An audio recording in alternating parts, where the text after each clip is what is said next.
Halo Medikers. Tentara Nasional Indonesia selalu berada di garis pertahanan militer terdepan untuk mempertahankan kedaulatan negara.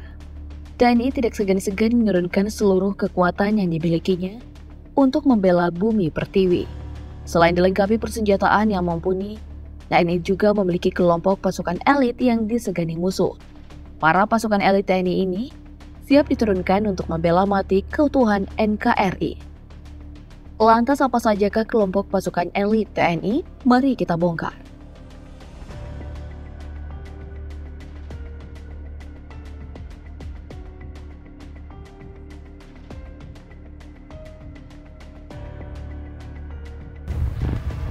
Yang pertama ada Batalion Intai Amfibi.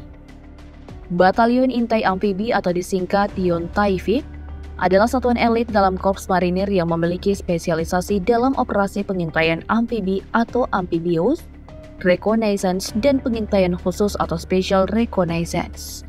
Satuan ini dulunya dikenal dengan nama Komando Intai Para Amfibi atau KIPA. Yontaifib mempunyai tugas pokok membina dan menyediakan kekuatan, serta membina kemampuan unsur-unsur amfibi maupun pengintaian darat, serta tugas-tugas operasi khusus dalam rangka pelaksanaan operasi pendaratan amfibi. Operasi oleh Satuan Tugas TNI AL atau tugas-tugas operasi lainnya. Tugas pokok lainnya itu harus bisa melaksanakan pengamanan di berbagai objek vital dan tokoh atau pejabat yang bernilai sangat penting, atau dalam kategori very important person. Jika dibutuhkan, satuan pasukan Yontaifib bisa dilibatkan dalam operasi SAR biasa maupun SAR tempur. Adapun kemampuan pasukan elit Yontaifib yakni menguasai prosedur, teknik, memiliki daya tahan fisik prima, dan juga taktik dasar kemiliteran di tingkat perorangan maupun kompi. Pasukan elit Yontaifib ini juga harus bisa merencanakan dan juga melaksanakan misi pengintaian amfibi di setiap operasi yang dilakukan di tingkat batalion atau brigade tim pendarat. Selain itu juga bisa merencanakan dan melaksanakan misi pengintaian darat di tingkat batalion atau brigade infanteri.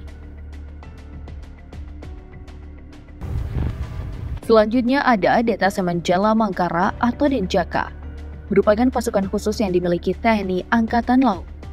Pasukan ini diyakini sebagai salah satu pasukan dengan kemampuan militer yang mumpuni dan mematikan.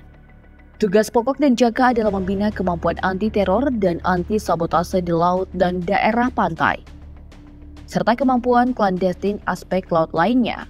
Para prajurit Denjaka bertugas untuk mencegah dan menindak berbagai aksi teror secara cepat dan efektif dan menghindari sedikit mungkin korban jiwa. Mereka dituntut untuk menguasai berbagai kemampuan, seperti pencapaian sasaran lewat teknis lintas udara, penguasaan metode bawah air, dan lintas atas air senyap. Para prajurit ini dilatih untuk memiliki kesiapan operasional yang sangat tinggi, sehingga harus memiliki mobilitas, kecepatan, kerahasiaan yang tinggi pula. Tak hanya itu, sebagai pasukan khusus Denjaka memiliki IQ yang tinggi. Ini menjadi sebuah keharusan karena mereka dituntut untuk bisa mengatasi masalah dengan cepat, terutama saat misi penyusupan di daerah operasi. Sebagai pasukan khusus, kemampuan fisik dan mental, serta naluri tempur tinggi harus dimiliki seorang prajurit Denjaka demi berhasilnya tugas khusus yang mereka emban.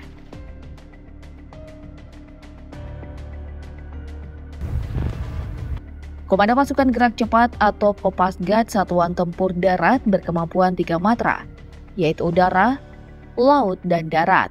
Setiap prajurit Pasgat diharuskan minimal memiliki kualifikasi para komando atau parako untuk dapat melaksanakan tugas secara profesional.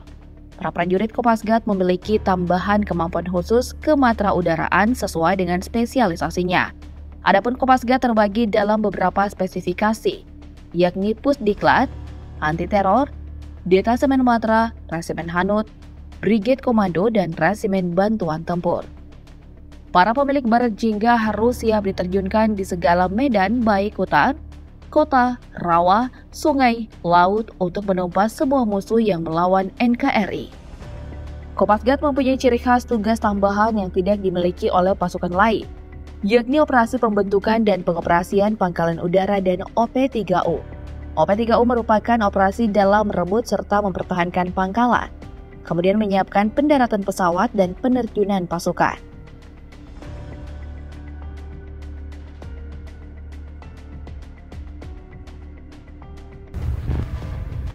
Komando Pasukan Katak atau Kopaska merupakan salah satu satuan tempur yang dimiliki TNI Angkatan Laut, yang berdiri di garda terdepan dalam mempertahankan Indonesia. Tugas utama dari Kopaska yakni melakukan penyerangan kapal, serta pangkalan musuh baik di atas maupun di bawah permukaan air. Selain itu, prajurit Kopaska juga bertugas untuk menghancurkan instalasi bawah air, serta melakukan persiapan perebutan pantai, untuk selanjutnya melakukan operasi pendaratan kekuatan amfibi atau pasukan marinir. Jika tidak sedang bertugas dalam suatu operasi, tim-tim detasemen Kopaska dapat ditugaskan menjadi pengawal pribadi VIP. Agar mampu menjalankan tugas dan tanggung jawabnya dengan baik, seorang prajurit komando pasukan Katak dibekali beberapa keahlian tempur yang wajib dimiliki, seperti melakukan demosili atau peledakan bawah air, infiltrasi dari peluncur roket atau torpedo kapal selam, serta kemampuan maritim counter-terrorism. Pasukan elit satu ini pasti sering kamu dengar, yaitu Komando Pasukan Khusus, atau lebih akrab disebut Kopassus, yang dianggap sebagai salah satu pasukan khusus terbaik dunia. Kopassus memiliki kemampuan khusus seperti bergerak cepat di setiap medan, menembak dengan tepat, pengintaian, dan anti-teror. Adapun tugas Kopassus Operasi Militer Perang atau OMP, yakni serangan langsung untuk menghancurkan logistik musuh, combat SAT, anti-teror, dan Advanced Combat Intelligence. Sementara tugas Kopassus Operasi Militer Selain Perang atau OMSP, diantaranya bantuan kemanusiaan, operasi anti-insurgensi, separatisme, dan pemberontakan, pembantuan terhadap kepolisian dan pemerintah, terkhusus, serta pengamanan VVIP. Anggota Kopassus dikenal memiliki kemampuan menembak ulu. Mereka juga mampu berkelahi, naik kendaraan, bahkan menembak dengan mata tertutup. Selain itu, mereka terbiasa memakai teknik pernapasan dan tenaga dalam. Setiap anggota juga mampu mematahkan besi di atas lampu neon, mematahkan kayu dengan uang kertas, dan kemampuan lain yang memakai tenaga dalam.